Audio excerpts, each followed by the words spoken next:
Ooh, my hair is a mess, but okay. First off, I want to say happy 2021. I haven't posted in quite a while. Um, this illness has kicked my butt harder than I thought. So I apologize that I have not posted. I am behind. I do intend to get back on my regular posting. As I said, it's just 2020 has been a whirlwind. I'm right now coming down from a migraine, and I've been watching some of my favorite Instagram people that I follow and some of the YouTuber people that I follow, and I had a very good topic that I wanted to post so I could share it to one, my group, two, so it's a good topic to touch on for fellow witches and people that are wanting to start searching how to become a witch or a Wiccan, a gray witch, a pagan, a solitary witch, um, whatever craft you want to go into. Because there's a lot of gray areas, there's a lot of areas and topics that a lot of people are very skeptical, and there's so many splotches people are so scared to go into because they feel it's mundane. They feel that because of the stereotypes and the stigmatism surrounded by witchcraft and surrounded by the magical world and the influences of it, that they're kind of leery about stepping into witchcraft. And so, one, it's something to be scared of because, for one, anytime like you make a wish, like one of the people I follow, his name is Marshall. I love him to death. He's on Instagram. He goes by Witch of Southern Light. I love him to death. He is so amazing. I love his light. I love his energy. I love his aura, everything about him. I mean, he's got the same energy that I do on my good days. I love him. He's like a soul twin brother, like a twin flame brother in a weird way. I don't know. Like, I connected with him. Like, he's in my life for a reason. But you have to understand, like, when you make a wish on a birthday or you're saying a prayer or anything, you're reciting an intent or a read or something like that, that has magical intent, that has magical purposes. And anytime you're wishing someone a happy birthday or wishing someone a Merry Christmas or a Happy Kwanzaa or whatever, or telling someone, I wish you a happy, safe travel, you're actually sending them magical intents of safety and different things. You're putting forth good intent. So that's part of spellcrafting. And it's actually something good. You're sending forth good energy into the universe, so it's nothing to be scared of. Hey, girl, what's up, Nikki? um, but it's nothing to be alarmed of. One, so when you're doing things energy and you're actually now intent as a witch, everybody has it, but stable. Come on now. There we go. Now there's intention, but us witches, we're more in tune with it because we know how to realign our chakras. We know how to play with our alignments. We're very in tune to nature. We're very grounded to the earth.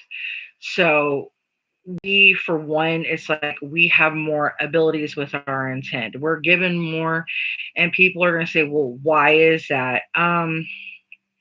Some say that, like on Ancient Aliens, like this is another thing that is even in my group.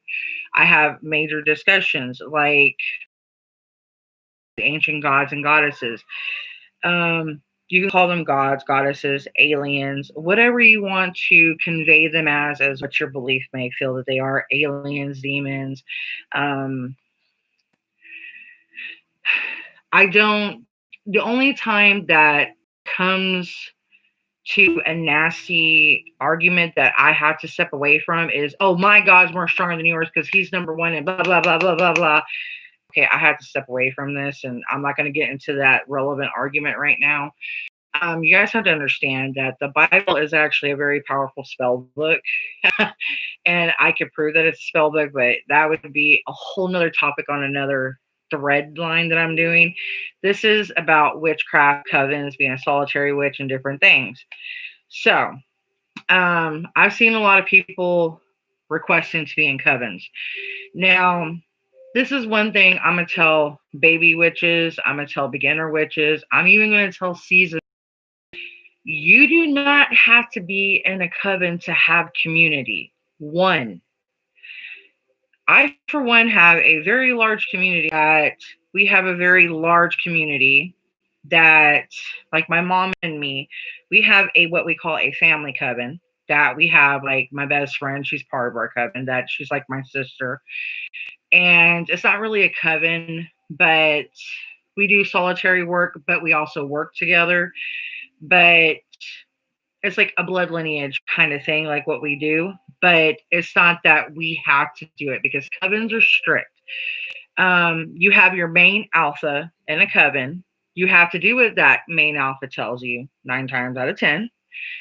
And you don't get, you can put a vote in for like spell works you get to do. Alpha in the coven dictates, and you have a lot of power play and it ticks a lot of people off in covens. I've had people leave covens and say that they would rather be in a community of witches than rather be in a coven because when they drain witches of energy, and because when you're in a coven, it's kind of like you do a blood bonding ritual. So you're all bonded together as a unity, so you share power. So when you're doing like a spell, you're sharing your power and you're amping up yourselves and you're amping up your ritual. Sometimes the main coven leader, he takes a little bit more than he should, or she, and they steal more energy and weaken the whole coven. I've known a good 10 covens do this, and they wanted me to come in and be a part of their coven because how strong my blood lineage is as a witch and how strong my energy is. I have to dampen my energy sometimes so people don't know how, because when I started really getting hyper and excited and my empathy and then my other stuff getting off and I start ebbing, and then they're just like, they draw to me just like spirits draw to me in the spiritual realm. I give off energy. I'm like a beacon. I'm like a huge selenite crystal, and I'm just like, shit. Hide me, please, because they're gonna eat me. I'm an energy vampire, one, but I'm also a natural vampire. But I also have what they call wolf traits. But I'm a natural born witch. So on top of it, I'm a different type of a Scorpio. Most Scorpios are on the vindictive. I can be vindictive, but I've learned not to be that way no more. I am more sweet. I've learned to grow up. Most Scorpios, 9 times out of 10, do not get to the growth that I've gotten at, but I'm still very into my occult, my mysterious mysticism. Uh, I'm very into studying every type of witchcraft there is, spirituality, anything dealing with the occult, I'm into it. That's definitely deep into my Scorpio roots. I'll tell you that now. Um, but back into the covens.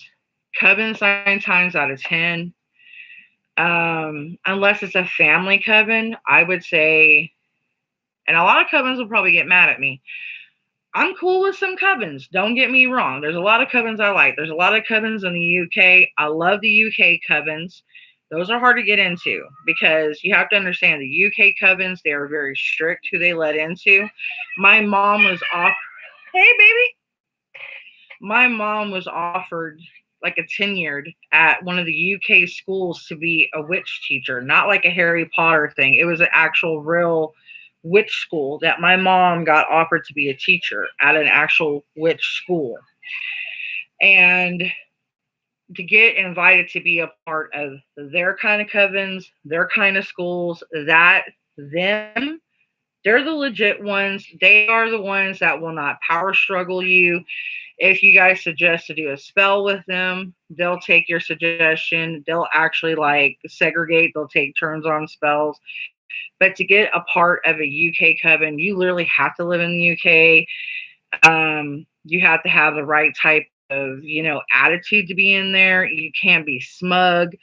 You have to be understanding. You have to follow, like I said, certain guidelines. You have to be, understanding of everybody else in the coven. You can't be going in there because you're trying to amp up yourself, because you're trying to hide from somebody. You want to learn sex and love spells, get rich spells, because that's not what the whole point of being in a coven. Being in an actual coven, the way it used to be, was for families. And it was to bond your lineage, to help it grow into an educational purpose, and to protect one another, and to work on your grimoires and your book of shadows and different things and such as that. Covens now have changed and become so vulgar, it's unreal. Now, being a solitary witch, there's really nothing wrong with it, but a lot of people are like, oh my God, it's so lonely. I know so many solitary witches, it's not even unreal. Half of them are in my group and they're happy. There's nothing wrong with it. They come, they ask questions, they get what they need. There's so much education online. I've got a gazillion books. I post so much information on my Facebook group. I've taken time off since I've been sick. But when I'm not sick, I put up buttloads of information. It is unreal. A lot of people, I think, run to covens are for, bless you, the wrong purposes. If you're going to coven for education, not for sex, money, to hide, protection, power up yourself because you want to be a big bad Momo Jumbo and you want to be like, pretend like you're Harry Potter, Marie Laveau, or, whatever, and you're trying to get Papa Legba on your side or some type of shit. You guys need to get real, because y'all are shaming the craft. You're bringing dishonorment to us. And you cross a witch playing that kind of game, a lot of us will hex you. Because a true witch, a gray or witch, as in a pagan witch, that'll actually piss us off, because you're actually bringing dishonor to us. And I'm putting it to you straight, because honestly, someone doing that kind of crap, I get mad. I mean, I have a certain friend. They're called what they call sex witches, where all they do is practice love magic. That's all they do. Sexual magic, that's it. They're just called love witches. It's just all love magic, period. Sexual energy, tantric, everything. Um, it's a bit much. I love them to death. It took me a while to figure out what kind of a witch they were, but I was wondering why this person was so over sexual in nature, and why all the people around this individual was so sexual in nature. But now I figured it out. But and it's an actual coven. So when I say you guys need to do your homework, you need to do your homework. um Now the groups are good. Now there's certain groups you don't need to join, because some of them can mislead you. There's actually one group on there with a certain female. She's in it for profiting herself more than anything. Um, my mom used to be in the group too, and my mom had a lot of falling out with a lot of groups on Facebook, because my mom used to do readings with a lot of groups. My mom, before I stepped in and started helping, because I didn't want to televise my gift at first, because I would only help certain people with readings and teachings, because I was very selective on who I taught. Because When I teach someone, I put direct energy into my teachings. And when someone screws up when I teach them, I get very strict. Because as I said, as a teacher, and it's like as a parent, you mess up as a teacher, you get paid karma for that. And a lot of people don't dis- dissituate that. They don't understand that you're going to get karma, you're going to get bad luck. It might not necessarily directly happen to you. You might not have it happen to yourself, because karma, you have to understand, being a witch, I've seen how karma works, and I've seen how magic works. I've seen how the spiritual realm works. Sometimes they don't directly attack you. Sometimes they attack your loved ones to make you understand that, look, you taking advantage of a situation, so we've tried to get your attention. You've been messing up for so long. So now, since we can't get you to wake up and we've been beating your butt, we've been spanking you and spanking you and spanking you and warning you, now we're going to go get somebody else. So they'll punish your loved ones. And I've seen this person get their family so sick, so ill, everything. And this person, they claim that they don't know what's going on. I've seen this happen a lot, but I'm not saying nothing because it's not my place. Because they're so blinded by their greed that they're willing to be vain and greedy and risk their loved one's health over money and popularity and lying and doing different things for that, then so be it. I will not risk my kids, my mom, my husband, nor myself for the sake of reading a tarot card, doing a Ouija board, doing a pendulum, um, doing a witch casket or something like that. I'd be like, hell no, y'all gonna have to wait. You know, I'm being real because I'm not putting my family. No offense, I love you guys. Okay, I'm trying to build a career here, yes, on YouTube. It might not go nowhere. It may flop, because I have a very small, substantial, viewers for a year, maybe 2 or 3 years. I don't know how long I've been here. I'll have to go back and look when I started. Um, but it's like word to mouth. Uh, but a lot of people don't understand when you take on a role as a teacher in the witchcraft realm. It's the same as being a school teacher. It's the same thing as being a parent. It's taking on a role that if you screw up, you'll get punished. But this is a bigger punishment because you're teaching someone spells. And people think, oh, magic's fake. No. Power of intent, I'm telling y'all, and I'm not trying to get people to come after me and, test on me and do all the psychological voodoo, mumbo jumbo, you know, CIA, FBI testing on me, doctors testing. I had enough of that done when I was a kid, and I had to lie about some stuff when I was a kid so they didn't probe too much. But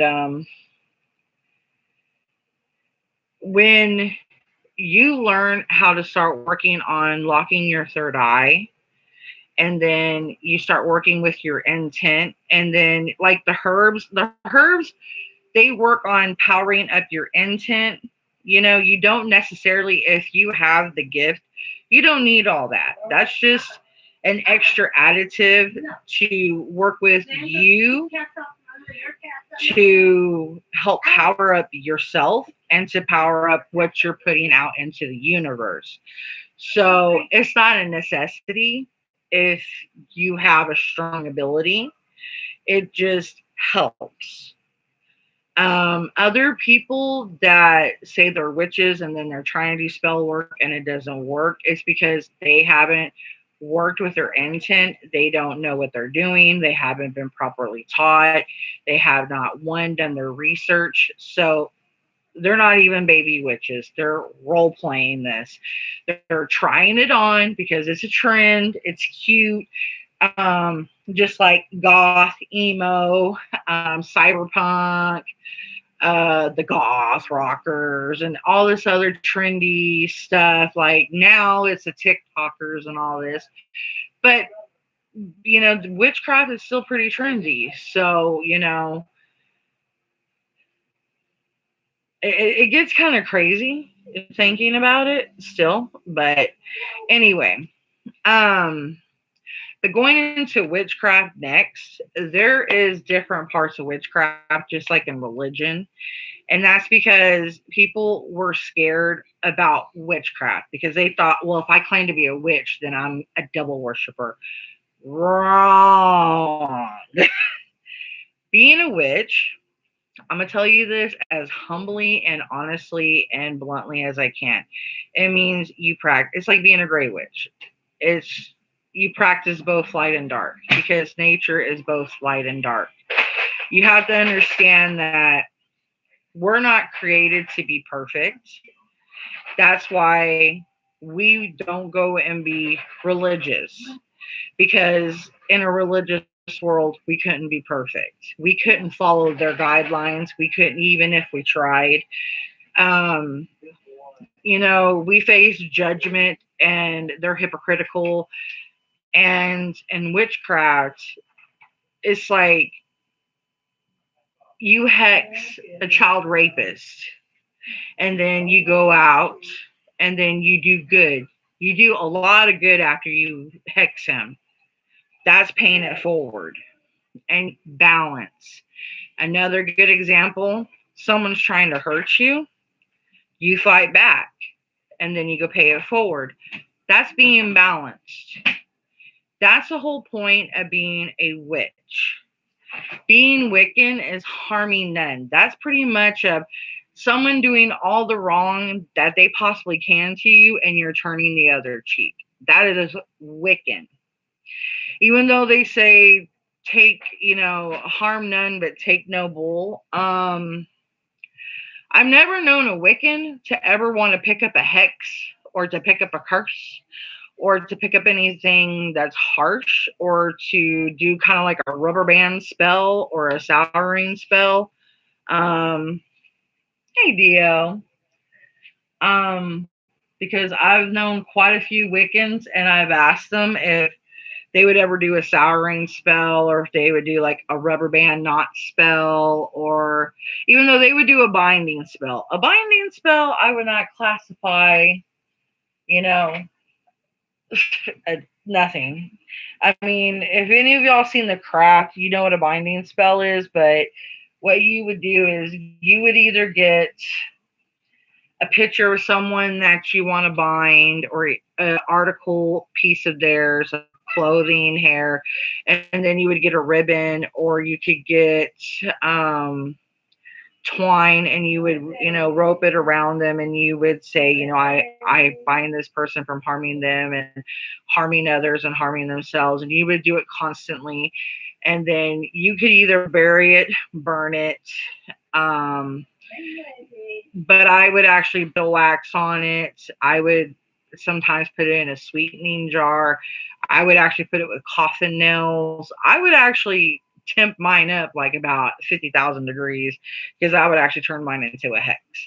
So me, I'm a true witch. I don't sit here and hide in the dark what I am. Because if someone does something wrong and it's bad, I'm not going to sit here and be like, they're there, they're there. No, honey, I don't do that. If someone's bad, they're going to pay.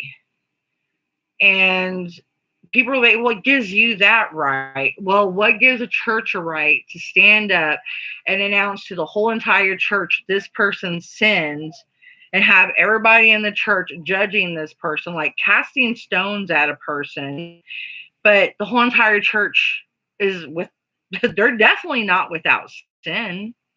So what gives them that right to do that?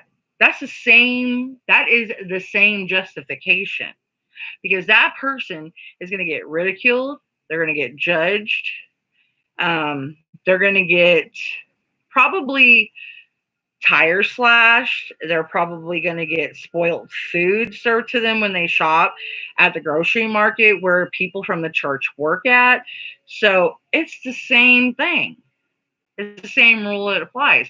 But mine, I'm sending out to nature, and nature's going to do what she feels is appropriate. And then I'm going to go do good deeds for people to pay it forward from what I send to nature, because I'm telling nature what I feel is appropriate for this person that has done really bad stuff. I'm talking to Hecate. I'm talking to Hera. I'm talking to Kali. I'm talking to the goddesses that I feel that are appropriate to send to this individual. Yeah, goddess of death, goddess of the, the crossroads, the mother of all. I will call Gaia. I will call my mama. I will call all the ones that are appropriate. I will tell them how I feel. I will serve to them the person that I am putting up on the altar that I feel that I am punishing. I will serve to them the hex that I am giving. I will tell them the reason why I'm serving it. I will tell them the deeds I'm going to do for whoever I come across. And trust me and believe me, I do. And people will tell you, I am the nicest person you will ever freaking meet. And the reason why I put these things on people like child molesters, child rapists, women rapists, pedophiles, these people go unpunished. They get out of jail. We have a crooked system. And they get off just like nothing. And they should stay in. They should get sodomized. They should get their shit burned off. They should get a hell of a lot worse crime sentence than they do. So someone that is actually pleading her case to the deities, and I'm letting them put forward what they feel is correct. I'm just putting my intent to them, my energy I'm giving to them, and they're taking it saying, yeah, this is good. We agree with you, and we're going to let this go. And then you better go pay it forward, or I'm going to get punished for it. I'm going to get punished for what I gave to them. And trust and believe, if I don't pay it forward, I get sick. And the reason why I get sick, because I'm asking them to do something. It's like a payment. Is when you're taking something, when you're giving something, you also have to give something else. It's like a token. It's like when you go to see the ferryman, you have to have a coin to cross the ferry sticks. It's the same rule that applies when you're doing spell work. You have to, when you're giving something, you also have to go give something else out to the world. It's kind of like a double-edged sword. And people are going to be like, well, that's too much work. If you want to change the outcome in something and you have the ability, it's going to take some work. It's not easy. And a lot of other people will just cast a spell and just be like, if whatever happens, and they're just like, well, I wonder why all this bad luck's happening. Oh, well, me, I'm the type of, I know why it's happening, because I've conveyed, I've spoken with deities, I've had dreams. People are like, oh my God, you're crazy. I do pendulum readings. I do tarot card readings. I've done Ouija boards. I've done scrying, black mirrors. So yeah, I think I'm not a know-it-all, but I've been around the block more than once with other things. And before I cast a spell, even I convey. I ask them, do I have your blessings to first cast this spell? And this is what I even teach my students first. Even in my group, I tell them, you best better ask permission. And if you don't ask permission, that's on you. So if they don't ask permission, I ain't getting punished for it. Their asses will get spanked, not me. I even teach my sons that. You put something out into the universe and you didn't ask Hetay, you didn't ask Mama Hera, you didn't talk to Mama Bridge, you didn't talk to certain goddesses and gods. Because I even call up on Daddy Osiris. I call on certain ones for certain reasons. I even call up on Daddy Anubis. I talk on certain ones for certain reasons. And people are like, well, why you call up on all these, myths? They're not myths, honey. Okay? Y'all might think I've lost my fracking whatever mind. No. One, I'm Native American. We have podiums. I even call on my Kachina dolls. Okay? I have damn it dolls that I even send out into the universe when I'm really pissed. And those are some big damn it dolls. And they do some nasty work, but I have nicknames for them. Most people call them poppets, but I call them damn it dolls because when they're damn it dolls, they go after people. And when they get them, people are screaming damn it when they're done. And they're kind of like, you think of them as voodoo dolls because I don't just practice witchcraft because I'm not just white. I'm going to do a DNA and I'm going to share it. That's another thing I'm discussing because my family on my dad's side will not share my DNA. I don't know my DNA on my grandma and my grandpa's side. So I'm going to do the swab on all three sides to figure out who the frack I am so I can find out my DNA. So I can figure out a lot about my magical ancestry lines. And I want to find out about the whole Native American side. I want to find out because I've been told we also have black in us. So, and the black that we have in us is part of the voodoo and the hoodoo side because I am very drawn to that side of magic as well as voodoo and hoodoo.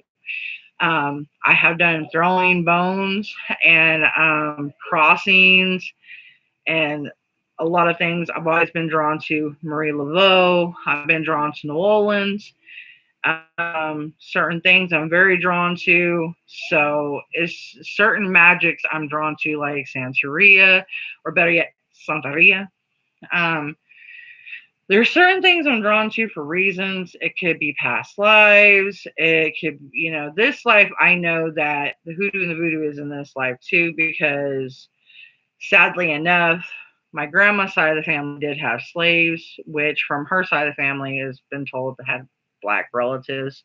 I'm not ashamed of that. I am proud of that if I find out about it. But I'm ashamed that we did have slaves in the family. That does piss me off. But as the way I'm understanding it, magic on that side was taught to my grandma because my grandmother was playing with necromancy, or as they call it, necromancy. So she was learning that from them because she was trying to bring animals back from the dead. So, and also my great grandfather was a pallbearer of all things. So there's a lot of different type of magic floating around in me. So there's different type of things that I teach my group. Like in my group, that's why I was going to talk about covens versus a group. Hang on a minute. Now, versus the covens not allowing people to ask questions. I challenge my group to ask anything they want. Whatever they want to learn, they are free to ask whatever they want, long as a fight does not start. They can ask about any belief system. They can ask anything about any sort of magical practices, anything that they want to learn about. I will post it up in the group. I will find as much articles I can find. If they want another article based on a certain topic that I post, I will hunt down every article I can find to help educate a student in the best of my ability. And I will, if it's something I don't know, I will be reading the articles as I'm posting it up for the student so I can better assist the student. So if they have questions about it, like, do you understand this topic? Because I need, someone that can have better relevance to explain this to me because, this is kind of blurry and I don't understand, that similarity versus witchcraft versus like this and this and this. So I can read it and kind of understand like the diversity and kind of like the lines that it blurs, like say Slavic witchcraft and Santeria, there's like so many different types. And then you have your gypsy witchcraft, and then there's just so many, it would blow your freaking mind. And like I mentioned, hoodoo and voodoo, because hoodoo is very different from voodoo. It has similarities, yes, but it is very quite different. So I have posted there's nothing taboo. I've even posted up stuff about devil worshiping. I posted up stuff about Luciferans. Um, there's nothing taboo in my group. So that's one thing that I try to teach my students, that there's nothing that they shouldn't be afraid to ask in my group, that nothing is forbidden in my group to ask. Even if it's sex magic, long as it doesn't get like, if someone's getting horny or trying to have um, like sex talk and hook up. If they're trying to hook up in my group, that's when I draw a line and start kicking people out of my group. I'm like, you know what? 1-800 hook me up. Go there and hook up. This is not what my group's for. Feck off. um, but yeah, there's nothing taboo that I will not discuss in my group. Now, a lot of groups and covens are not that open or diverse. So that is what I'm trying to open up and let a lot of other people know, that maybe they don't need to be so uptight when trying to teach people, because people need to know what is all out there when they're trying to learn about magic and the craft, so they can see what is all out there on the table for them before they settle down. Like Silver Ravenwolf. She's a good one to start reading with as a baby learner, even though she has a lot of stuff dealing with mostly Wiccan. I hate to say it, Wiccan's probably your best bet as a baby coming straight out, is Ravenwolf. And then who else? The Witch's Bible. That's definitely a good one. Getting like your altar, your broom, your cauldron, and these are all books that I'm actually been reading on here. It's good to have all those, get all those ones, because they're all little tiny books. Getting those and reading those and understand like the purposing of each tool, and kind of being more versed in each one, because most of the time in each witchcraft of each craft, most of the time they all have a purposing for each tool. Most of them have cauldrons, most of them all have athames. So it doesn't hurt to get those books. And then they kind of have like they do have the Will of the Year books, like to have embalmic, or I guess like embalmic, Solomon, Yule, Maybom. I have all those. I'm still reading Solomon. I haven't even gotten through that. Which one else is good? Shoot. I mean, because I have so many books that I had packed up. So, I mean, there's so many starters that I can list off. That'll be another one I can do later. But you can look on eBay. You can also look on Amazon, because they have used and new books. Most of the time on Amazon, on their used books, they're really good because they get them off of the Goodwill. Because in a lot of Goodwill stores that are not like in really strict rural areas, like in Texas, where they're very strict and religious, they do have a wide selection of spiritual and witchcraft books. So they will ship out a lot of good books that are not very bad tussled. I have actually gotten a lot of good books from Goodwill that are in excellent condition, that are witchcraft books that have actually shocked my pants off. And I do plan to share a lot of the education here on YouTube and share it to my Facebook group, of course. So that is another good area to check. A lot of people need to stop being scared and to start educating themselves and quit trying to have other people do the work for them. You guys need to start, if you want to be a witch, you need to start doing the work for yourselves.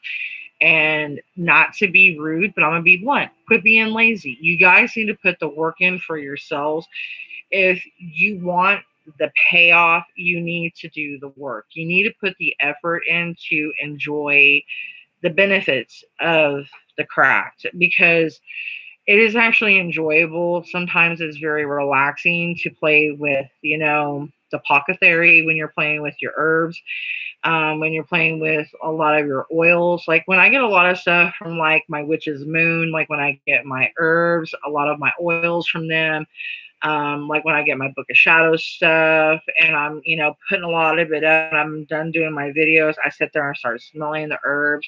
And I sit there and think about, what kind of things I can put in what bottle jars, and what kind of special herb blends I can make, and like little potion type of things, and um, what it could be used for. And that's kind of thing that you want to do, because I even have an encyclopedia of herbs that I got from the Witch's Moon in one of my boxes. So it'll tell you every property that it's used for. And it's a really good book. And I think the book is only like $28. And it probably is even cheaper, like $28, $32. And it's like a thick, thick book. And it'll probably be a really good price on Amazon. And it'll tell you every herb that you can get. Herb, my bad, not herb, herb. And you can look through there, you can see the benefits, the properties, and you can familiarize yourself with ones that you had no idea with. That's one thing. eBay, they have tons of herbs that witches sell that is unbelievable. We have tons of witch boxes that we get, that if people pay attention on YouTube, if they're not aware of it, there's tons of witch unboxings that are unbelievable.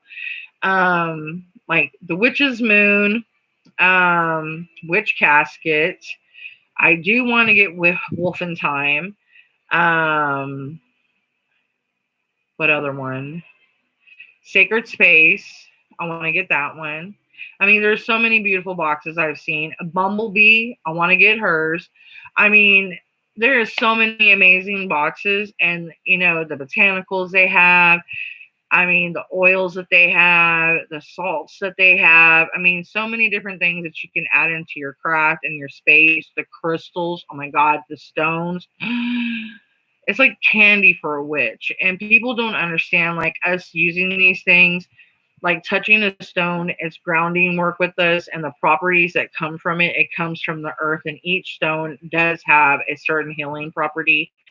And that's one thing that I used to do as a little girl. I used to play with certain stones, certain rocks. I used to play out in sand and just put my feet there. And I would actually fall asleep, because it's a part of grounding. It's a part of, grounding yourself deep in the earth and kind of like rooting yourself like a tree. And it's a part of meditation. And I didn't even know that until I read that when I got older. And I was like, I was doing that as a child without even knowing that that's a part of groundation. And I was like, wow, and I've been doing it for so long, and it just came natural to me. And that's a part of grounding. So if anybody didn't know that, you could do that as grounding work anytime you're stressed. Is go out, put your feet in the sand, and just, put yourself being a strong, any type of tree that you enjoy, and just stand there and just relax, and just picture yourself just getting deep rooted into the earth, and just stand there and just inhale, exhale slowly, and just stand there for as long as you need, and just chill, and you'll feel so much better. And all the stress of the day will just bleed off of you, and you're just going to feel amazing. Um, and these are all the simple things that I do teach my students. And a lot of this stuff is covered in books. And that's why I tell people the beauty of reading is amazing. You don't need a coven half the time for this. You can get a group and you can get a book, and half the time, ta-da! So, quit being scared, and quit trying to rely on people that are going to drain you. And God knows what else they're going to do to you. So get off your lazy butt and read, get a book. I mean, it's not that difficult. If people could see half the books I have, I mean, I have probably over close to 200 books.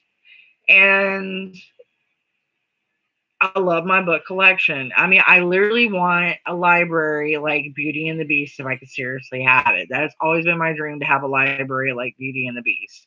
And all of it to be occult witchy books, and it to be like old grimoires of witchcraft, and different things about spells, and herbology and apothecary, and just and then things on history and different things like that, and just various things like and then have a big beautiful garden. Oh my god. And then have, I'm getting off topic. I always seem to do that. Anyway, guys, you get the justification.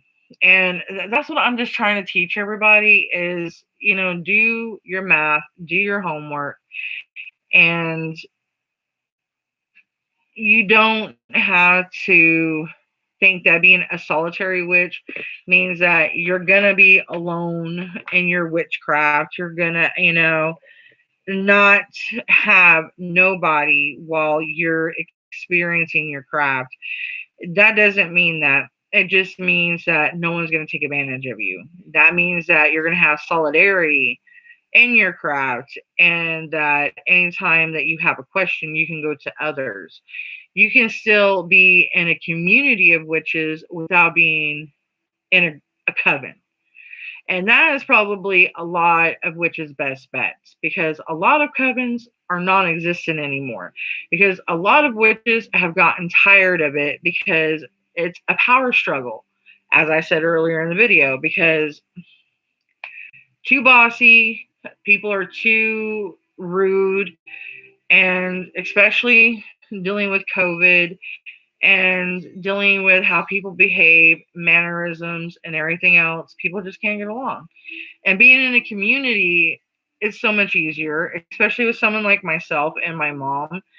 Um, I take suggestions easy. I try to get people in my group to stop being so shy and stop being so scared and to ask questions more, especially when I'm feeling better. Like right now, I'm not feeling so hot and I'm trying to get posting more. Like this is going to be my first post that I've made in about a month and a half. I think my last video was my fright box. So it's sad. Um, I'm planning to get back because I have one, two, shoot. I think I have